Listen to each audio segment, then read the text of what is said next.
Hello gym bros, మీ chest pump అవుతలేదా? మీ చెస్ట్కి షేప్ వస్తలేదా? మీ చెస్ట్ పెద్దగా చిన్నగా ఎలా ఉన్నా సో నెక్స్ట్ లెవెల్ వర్కౌట్ తెచ్చిన మెసివ్ చెస్ట్ ఈ వర్కౌట్ని 3 మంత్స్ ఫాలో అవ్వండి. 4 into 8 reps 10 reps చేయాలి. 4 sets కంపల్సరీ. మీ ఫ్రెండ్కి షేర్ చేయండి, ఎందుకంటే ఈ వర్కౌట్ గుర్తుకుండాలి కదా.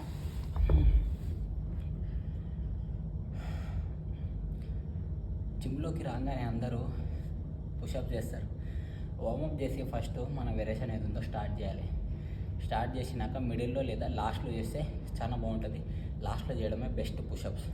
ఇంక్లైన్ డంబల్ ప్రెస్, మీ చెస్ట్ టైగర్లా షేప్ రావాలంటే ఇంక్లైన్ డంబల్ ప్రెస్ కంపల్సరీ. కావాలంటే మీరు ఇంక్లైన్ డంబల్ నుంచి స్టార్ట్ చేసి వర్కౌట్.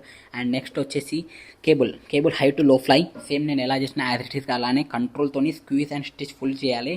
షేప్ బాగా వస్తుంది చెస్ట్లో. షేప్ కావాలంటే మీరు కేబుల్ చేయాలి. సో మనం అయితే flexing king. Decline bench press, ఇది చెస్ట్ కింగ్.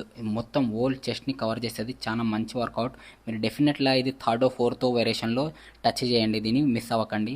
లాస్ట్కి వచ్చేసి డిప్స్, పులప్ డిప్స్. మీరు చేస్తారో తెలీదో చేయండి, స్టార్ట్ చేయండి. ఇప్పుడే నేను కూడా స్టార్ట్ చేసిన. నేను చెప్పినట్లయితే పుషప్ నేను లాస్ట్లో చేస్తున్నా.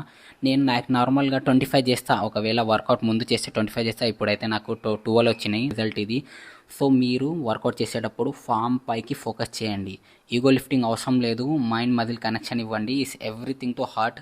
సో మళ్ళీ కలుద్దాం నెక్స్ట్ వీడియోలో. మీకు ఎలాంటి వీడియోలు కావాలో నాకు కామెంట్ చేయండి. నేను రొటీన్ వర్కౌట్ తీసుకొని వస్తాను.